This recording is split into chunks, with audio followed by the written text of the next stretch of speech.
Rabu 23 Mei 2016, Presiden Jokowi menandatangani peraturan pemerintah pengganti undang-undang atau Perpu nomor 1 tahun 2006 tentang perubahan kedua Undang-Undang nomor 23 tahun 2002 tentang perlindungan anak.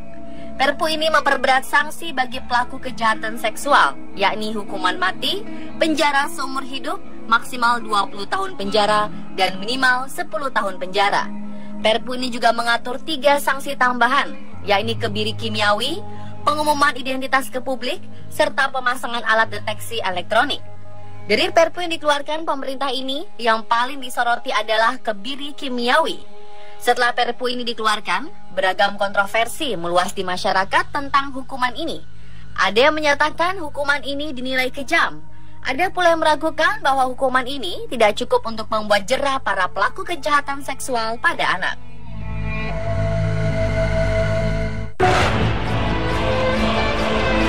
Hukuman kebiri sendiri bukanlah produk baru dalam sejarah hukum dunia. Pada masa lalu, kebiri yang dilakukan adalah pemotongan fisik jenis kelamin laki-laki. Hal ini dinilai sangat berbahaya karena bisa menimbulkan pendarahan dan mengancam nyawa penerima hukuman. Jadi hukuman kebiri fisik dinilai sama dengan hukuman mati, hanya saja kebiri bisa menunda kematian. Kerajaan Tiongkok sudah menerapkannya pada masa dinasti Xia berkuasa, yaitu pada 2205 sebelum Masehi. Awalnya hukuman kebiri ditujukan pada tahanan perang yang ditangkap dari wilayah lain. Kebiri juga kemudian diberlakukan bagi para tentara perang yang kalah. Namun beberapa kerajaan di Tiongkok akhirnya mengangkat derajat para pahlawan yang kalah di medan perang ini. Mereka ditempatkan pada posisi-posisi penting di kerajaan, misalnya para kasim atau sida-sida. Laksamana Cheng Ho, pelaut kenamaan yang juga dihormati di Indonesia, merupakan salah satu yang dikebiri. Cheng Ho yang hidup pada dinasti Ming pada abad ke-15 Masehi pun menjadi seorang kasim. Namun lama-kelamaan, demi menaikkan derajat keluarga, para orang tua pun mengebiri anak-anaknya. Dengan kebiri ini, anaknya berkesempatan menjadi kasim di istana dan nama keluarga pun terangkat. Pada zaman kerajaan Tiongkok dulu, banyak kasus pengebirian paksa yang dilakukan oleh orang tua. Jika setelah 3 hari si anak sudah bisa buang air kecil dengan normal, maka kebiri dinilai berjalan lancar. Namun jika tidak, maka anak tersebut akan menderita luar biasa dan akan meninggal dalam waktu dekat.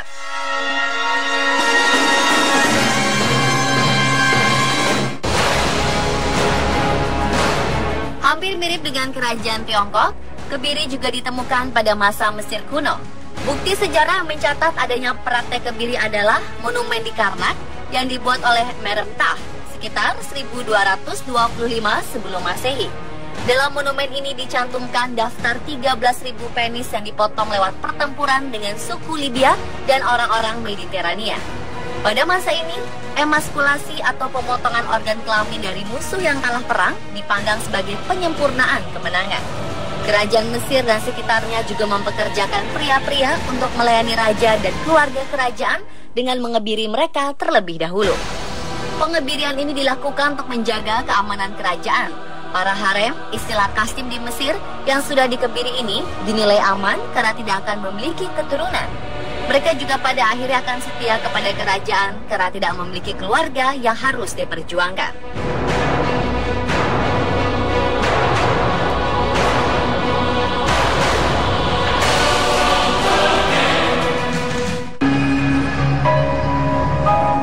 Kerajaan Vietnam kuno mengadopsi sistem kastim dari Tiongkok. Pada masa itu, Raja dan Pangeran Vietnam merupakan satu-satunya pria yang boleh tinggal di istana. Untuk menjaga keamanan ratu, selir, dan para putri kerajaan, pekerja pria yang masuk ke istana harus dikebiri terlebih dahulu. Proses kebiri dilakukan dengan memotong seluruh alat kelamin, termasuk penis dan testikel dengan pisau tajam. Setelah dipotong, sebuah tabung kemudian dimasukkan ke dalam uretra untuk memungkinkan uang air selama penyembuhan.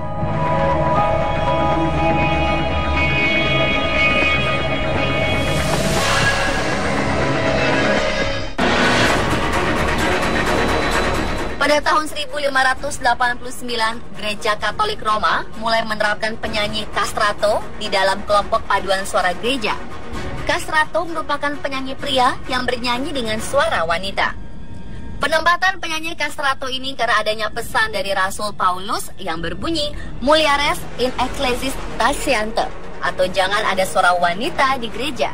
Pria yang bernyanyi dengan suara wanita sebenarnya bisa dilakukan ketika usia pria itu masih anak-anak. Namun seiring dengan berkembangnya hormon testosteron, suara pria akan semakin berat dan banyak yang tidak sanggup menyanyikan nada-nada tinggi. Dengan mengebiri anak laki-laki sebelum usia akil balik, maka suara wanita yang dihasilkan pun bisa dipertahankan. Pengebirian ini merupakan pengorbanan besar, karena saat itu belum dikenal obat bius. Dengan begini, mereka juga akan mengorbankan keperjakaannya sampai akhir hayatnya. Pengorbanan ini membuat penyanyi castrato dilimpahi ketenaran dan kekayaan. Para orang tua kemudian melihat hal ini sebagai peluang untuk mencari uang. Banyak orang tua dari kalangan masyarakat miskin memaksa anaknya untuk menjadi penyanyi castrato demi meningkatkan taraf hidup. Puncak ketenaran penyanyi castrato adalah tahun 1720 hingga 1730. Saat itu tak kurang dari 40.000 anak laki-laki dikebiri setiap tahunnya demi mengejar karir ini. Sekalipun dikagumi di ranah musik, seorang castrato juga menjadi kambing hitam di pergaulan sosial. Mereka sering dituduh sebagai penggoda lelaki atau homoseksual. Pada akhir abad ke-18, penyanyi castrato mulai meredup, dan pada 1861, Italia melarang pengebirian dengan alasan musikal ini.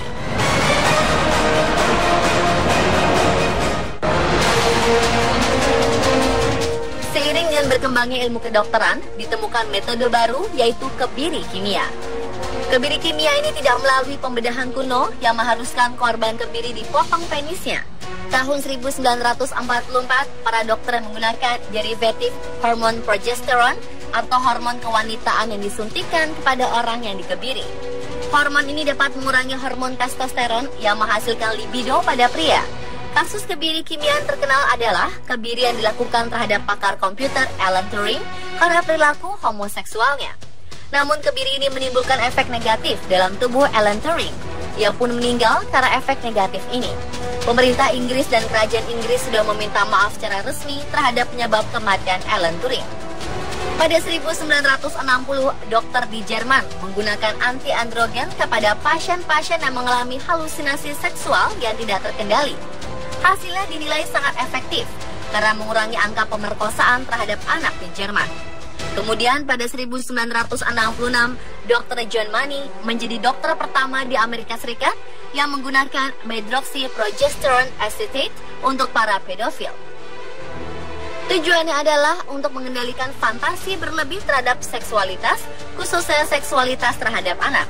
Penggunaan obat ini tidak diakui secara resmi di Amerika, namun terbukti mampu mengendalikan angka korban pemerkosaan. Negara-negara yang sudah menerapkan kebiri kimia antara lain Inggris, Jerman, Amerika Serikat, Rusia, Polandia, Korea Selatan, dan terakhir Indonesia.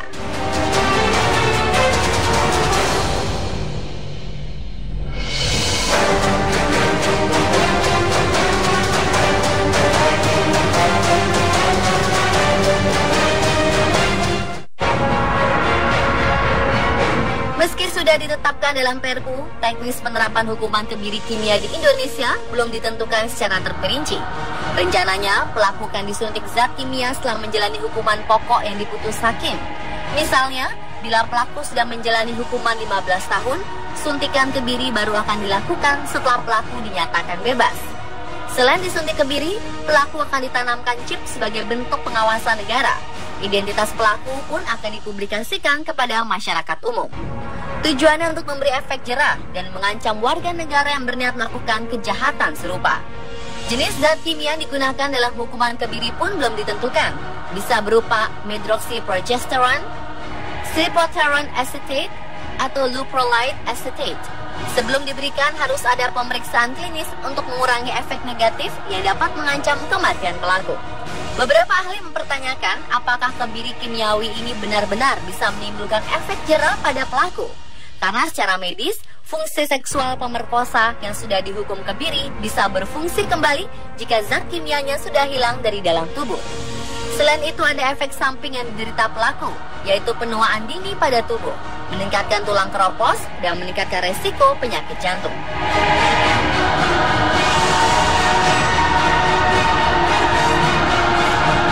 Pemirsa, satulah beberapa penjelasan tentang sejarah hukuman kebiri.